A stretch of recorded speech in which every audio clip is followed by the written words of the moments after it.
pozdravljene, spoštovane gledalke in cenjeni gledalci. Gost v današnji oddaji Aktualno je Franci Medic, poslanec Državnega zbora Republike Slovenije, ki ga prav lepo pozdravlja v našem studiu. Dobrodošli. Dober dan, hvala lepa za vabilo. Lanskega 5. septembra ste pred dobrimi 10 meseci, torej po evropskih volitvah, postali član Državnega zbora, poslanec v skupini Nove Slovenije. Delujete pravzaprav v 4 odborih, oziroma 3 odborih in eni komisiji. V komisiji za odnose s Slovenci po svetu, v zamejstvu, odbor za zadeve Evropske unije, za pravosodje in za gospodarstvo. Kateri od teh odborov vam je pravzaprav najbližji? Dejansko sta 2 najbližji, gospodarstvo, pa komisija za odnose s Slovenci po svetu, v kateri imam kaj veliko zapovedati, zato ker sem tudi jaz priseljenec nazaj v Slovenijo. Imate to zanimivo izkušnjo, pravzaprav iz Argentine v Slovenijo, Ja. in znate tudi kaj stvari pojasniti, ne? Ja, seveda, in sem še kar aktiven in se me posluša, zato ker vejo, odkot prihajam in da takrat, ko je krešno Pasko dan, vejo, da je zelo tehtna. V odboru za evropske zadeve pa tudi rad sodelujem, zato ker tam se obravnava veliko stvari, ki nas tiče vse. Kljub temu, da je Bruselj zgleda daleč, ali pa Strasbourg zgleda daleč, kroji naše usode. In zelo sem hvaležen tudi Mateju Toninu, ki se vsake seje ob 5 zjutraj udeležuje in tudi on nam da svoje najbolj sveže poglede dogajanju v Evropskem parlamentu. In to sem njemu zelo hvaležen in mislim, da tudi ostali odborniki v tem odboru. Ja. Odbor za gospodarstvo, tam pa ste pravzaprav tudi lahko ekspert, saj ste sedaj, odkar ste v Sloveniji vrsto let delovali v podjetju. Ja, seveda. Podjetništvo v Sloveniji je malo drugače, kot pa v Argentini, je pa konec koncev tista duša podjetniška je pa ista. V Sloveniji je mnogo podjetnikov, kar nekih poznam, ki so podjetniki po duši. Ima pa to zagato Slovenija, da veliko časa v prejšnjem režimu ta podjetništvo ni prišlo, podjetniki so bili postavljeni, niso sami začeli s tem in to se v nekaterih stvarih zelo pozna. Ampak počasi se to spreminja. Če pogledamo še najbolj aktualno temo, včeraj dopoldne je prišlo v vasi Zavratec do bližnjega srečanja medvedke z enim od občanov, k sreči brez resnejših poškodb. Problem teh medvedov pa vendarle je, kako komentirate to stanje? Vsake toliko časa se to dogaja, ko pride izvršba za odstrel medvedov, se pojavijo neke okoljevarstvene skupine, ki to zavračajo in pa gre to zdaj, mislim, da je za ta odstrel 230 medvedov v tej sezoni na upravnem sodišču zadevo stoji, medtem pa medvedi se sprehajajo vedno bliže naselji in to se bojim, dokler ne bo prišlo do kakšne resne hude poškodbe, ne bojo problematiko tega podeželja našega težko razumeli. In upam, da se bojo streznili in bojo popravili te napake, ki delajo. Vsake 2-3 leta se to zgodi. Lani je bilo še kar v redu, letos pa spet problem. Tako da to je ena od stvari, v katerih je podeželje zapostavljeno. Občani pa najbrž tudi od vas, poslancev, pričakujejo neka jasna stališča in tudi ukrepanje. Seveda, kakor je to možno in tudi večkrat se zgodi, da dobim pobudi strani občanov. Eden od razlogov je to, zaradi česa tudi vztrajam v občinskem svetu kot svetnik, zato ker dobim tudi pobude iz prve roke in postavim poslansko vprašanje. Poleg tega moraš pa biti zmerno aktualen. Se je zgodilo problem, da če bom malo preskakoval iz Petrola v Črnem vrhu, ki bi zaprt tisti dan, sem že postavil poslansko vprašanje in pobudo. Tako da jaz mislim, da je to sodelovanje med politiko in družbo v domačem okolju zelo pomembno, zato ker pol pridejo tiste pristne potrebe ljudi, pride tudi v državni zbor, ne pa, da se gremo tudi v državnem zboru, če lahko rečem, kakšno višjo politiko, ki včasih ne pride do nobene rešitve. V takem primeru pa z veseljem sodelujem in skušam biti poslušan. Ja. Za vas smo pripravili tudi nekaj vprašanj, ki smo jih oštevilčili, pa poglejva.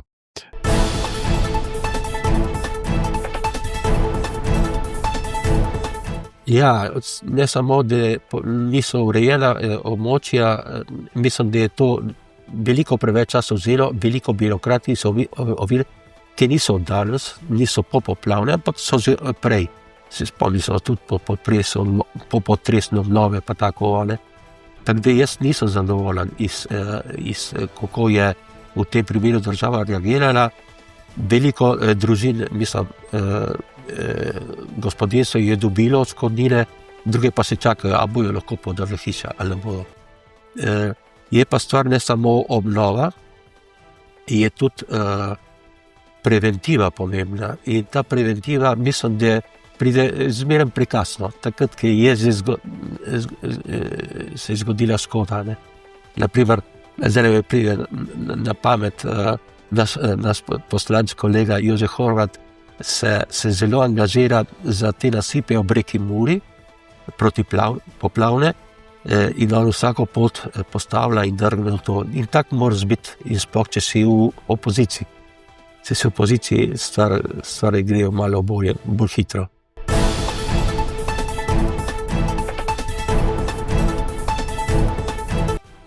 V državnem zboru, ta prvo na odboru za gospodarstvo in potem tudi na plenarni seji smo govorili o tem novem zakonu o gostinstvu. In ta problematika tudi bila vzpostavljena. Prvotno je vlada, ki je bila pobudnica tega zakona, govorila, da imamo premalo stanovanj, zato bomo malo omejili ponudbo v kratkoročni najem. Temu sem bil nasproti, zato ker sem rekel, da se lotijo problematiko v napačnem zakonu. Jaz mislim, da je največji problem je, kar se tiče same birokracije. Do zemljišč je težje priti, tudi določ, a je ta zazidljiv ali ne, to je neverjetna storija. Potem za mlade tudi te kredite stanovanjske, hipotekarne, bolj dostopne. Tam, ki je pa velik problem, je pa na primer Ljubljana. In v Ljubljani jaz mislim, da če si bi dosledno gradili več študentskih domov, da bi lahko te študentski, ki morajo najemati v privatne najemnine, imeli večji, lažji dostop do teh stanovanj, in pa se bi tudi v Ljubljani trg sprostil. V podeželju je pa problematika malo drugačna in jaz mislim, da z enim zakonom, ki bo pokril pravilno vso Slovenijo, se ne more to res. Zdaj iz nekam amandmaja so spremenili in postavili 20 občin, v katerih bojo rekli, da bojo te omejitve veljale, v drugih pa ne, in da se bojo te občine spreminjale, mislim, seznam občin spreminjal vsake 2 leti. Jaz mislim, nekdo, ki gre v investicijo za stanovanje, za dajati v najem, ne more danes investirati 50-100 tisoč evrov in čez 2 leti zvedeti, da njegova občina ni več deležna te možnosti, da on kratkoročno daje v najem. Tako da jaz sem zelo cinično tudi povedal na zaključku moje razprave v državnem zboru, da nam vlada obljubila 30 tisoč stanovanj in 30 dni do specialista, dala pa nam 30 tisoč dni do specialista, pa 30 stanovanj. Malo tako, ne, ampak dejansko se to dogaja. Veliko obljub, zdaj je vlada tu sprejela, da bo dala 100 milijonov letno za gradnjo novih stanovanj. Bomo videli, kam bo šlo to, a bo ostalo v Ljubljani, bo prišlo tudi kaj v podeželje.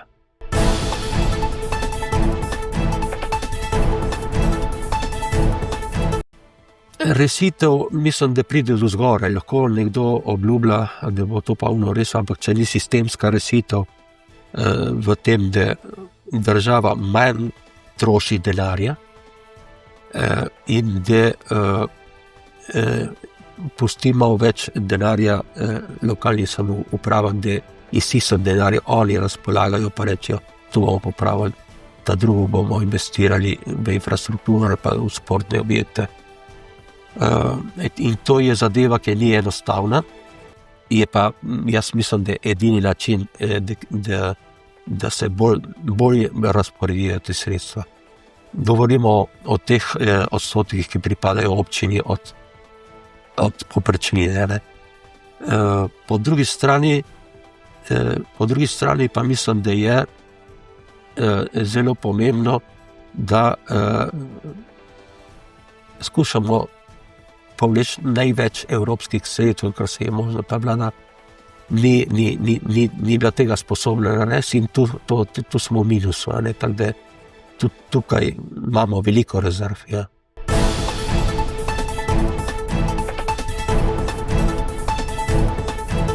Mislim, tako zaprtje kot odprtje je prišlo skozi čez noč.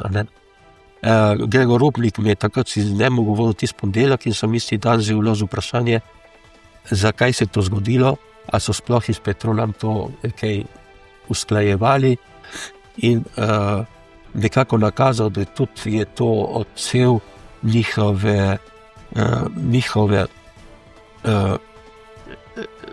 odnosa do podeželja.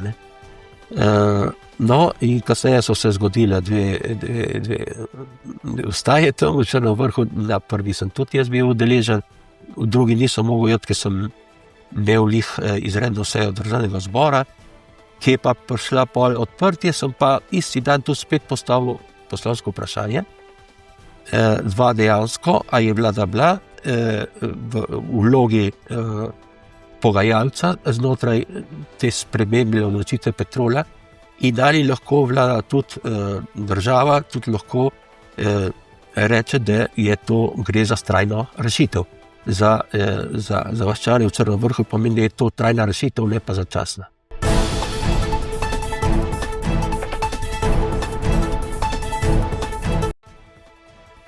Ja, zelo težko. Že tako je podeželje zapostavljeno in če ne vzdržujemo v infrastrukturo, tako infrastrukturo cest, infrastrukturo šol, kar se tiče športa, mladi bojo šli v tista središča, ki so nebi za njihove družine bolj prikupna. Tako da jaz mislim, da je zelo pomembno to, da to mi zelo glasno povemo in da se v tem boju ne zmatramo in gremo naprej. Meni je bilo tukaj so v Črnem Vrhu organizirali, da bojo stopili na cesto in tudi povedali svoje zelo pozitivno. Nekateri mislijo, da to ni bilo vzrok, da se je odprti, ampak jaz mislim, da se verjamemo to, da je zaradi njihove odločitve, da se bodo temu zoperstavili, prišlo tudi do rešitve.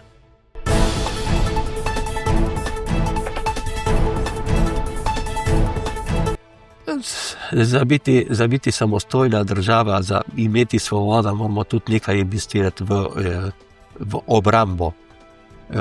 Malo drugače se sliši, če se govori o oborožitvi ali o obrambi, se malo drugače sliši.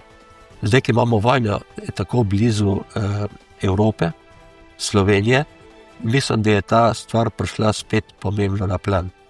Jaz osebno mislim, in to je tudi povezano s tistim, ki sem prej rekel, zdaj govorimo o 3 milijardah denarja, ki je treba tudi investirati. In koliko pa investiramo v druge stvari, ki morda niso pomembne. Koliko država zaradi velikost uprav zapravlja denar, ki ne pride več nazaj do davkoplačevalcev. In to je po eni strani problem, po drugi strani je pa pomembno to, da se ta denar, ki se bo investiral, zdaj ne vem, a bo 3, a bo 5, se govori o teh procentih za 10 let, pa še nismo dosegali, tako da to mislim, da je stvar na dolgi rok, ne samo za Slovenijo, tudi za celotno Evropo, da se to smiselno investira. Je pa tukaj neka možnost, da se tudi industrija okoli tega razvije, tudi slovenska. Tako da obramba je potrebna, vidimo, kakšne izzive imamo in v naših okoliščinah in ne moramo biti naivni, da bo mir kar tak sam prišel, ga moramo obraniti.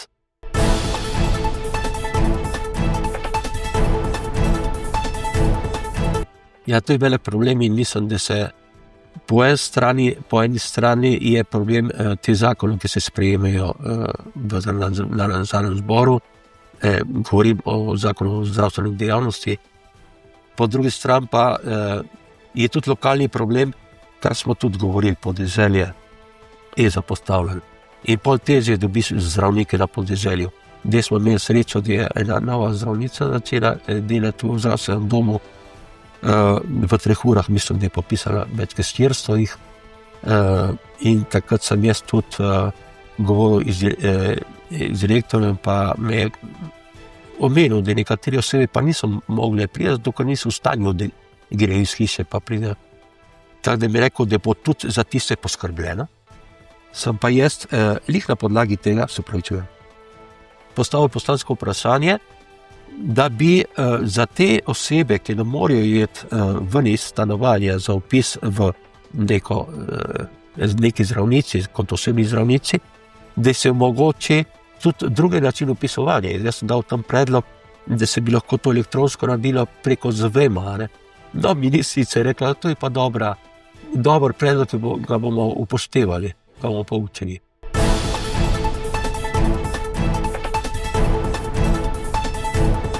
Mene je veliko pomeni, res takrat, ker si ti izvoljen, oziroma da je v mojem primeru nadomestni poslanec, ti si poslanec za celotno prebivalstvo Slovenije, ampak veste, kot srce bije. In je zelo pomembno, da tudi poslanec dela za dobro okolici, v kateri živi.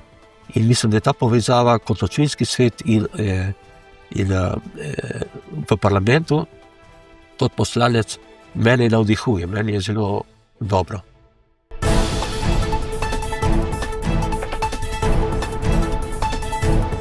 Ne, prav zaradi tega sem jaz rekel, bom raje delal kot občinski svetnik še naprej, po drugi strani pa obiskoval ljudi, imam odprt telefon, imam tudi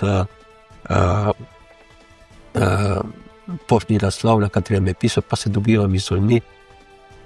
Saj 1/3 poslanskih mojih vprašanj so bile pobude iz strani občanov Idrije.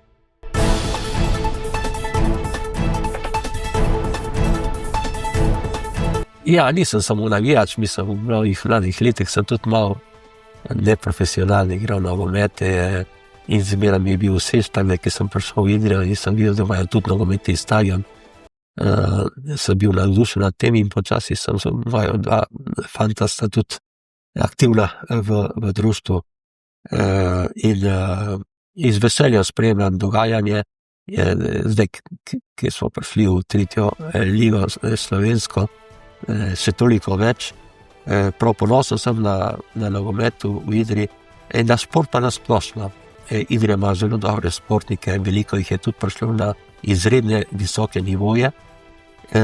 In v nogometu veliko dela tudi, recimo v šoli nogometni Idrija je opisano nekaj več od 150 otrok in če to primerjamo iz števila otrok, ki hodijo v osnovno šolo v občini, je 15%. In če rečemo, da velika večina so to fantki, je skoraj 30% otrok fantov. To če reči, vsak 3. fant hodi v to šolo. In jaz mislim, da je zelo pomembno. Saj lani tudi so bile aktivne, tudi mislim, da enih slabih 20 punc, ki so začele tudi krožek nogometni in jaz mislim, da je to spodbudno tudi za ženske. Tako da raste. Je pa problem infrastruktura. Jaz sem govoril z ministrom Hanom parkrat o tej temi tudi in zadnjikrat je bilo takrat, ko je bila sprejeta ta resolucija za razvoj športa, tam sem jaz poudaril, da da jaz pogrešam v tej resoluciji, kljub temu, da sem jo podprl, Nova Slovenija jo je podprla, več razvoja v podeželju, športa v podeželju. No, v tej priliki sem tudi govoril z ministrom, mi je rekel, da v začetku naslednjega leta bo nov razpis in da naj se prijavimo tam, zato ker edina varianta, da prijemo do kakšnih srečev, je tako, da se prijavimo na razpise, ki bojo omogočili vsaj polovico investicije v to rekonstrukcijo stadiona.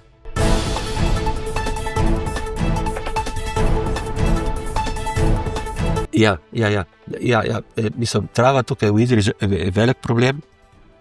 Se imamo problem tudi v vzdrževanju kenilnih na najvišjem nivoju, ampak umetna trava je tukaj bi zelo pomagala, zato ker bi pustila, da se skozi leto skupaj z razsvetlitvijo igra dosti več časa na igrišču, ne pa v dvoranah, ki niso primerne za razvoj tega športa.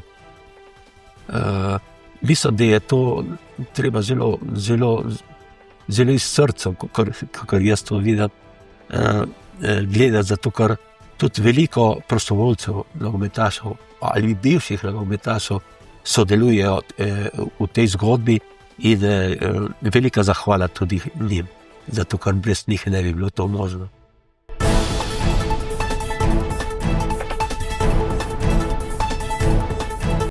Recimo, da mladino zanima takrat, ko postajajo starejši.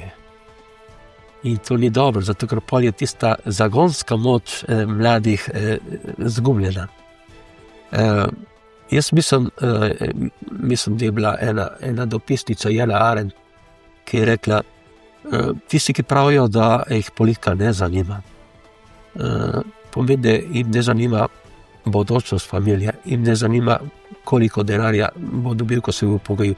Mu ne zanimajo ceste, prenova cest, mu ne zanima obnova sportnih vodovaran v podeželju. In vsakega mlada, ki boste to vprašali, rekel, ne, mene to zanima. Dobro, pa če imaš želco za tudi kaj ustvariti v politiki, pridruži se. Jaz mislim, da je to pomembno, pa to ni važno, ali si iz ene nazorskem mišljenja ali pa druga. Pomembno je, da se udejstvuješ in da tvoje dobre ideje skušaš navdušiti tudi druge. In mislim, počasi te to spreminja in tudi v Novi Sloveniji imamo zelo močen podmladek, smo majhna stranka, ampak imamo podmladek, ki zelo dobro deluje in dobro, vsi lepo vabljeni.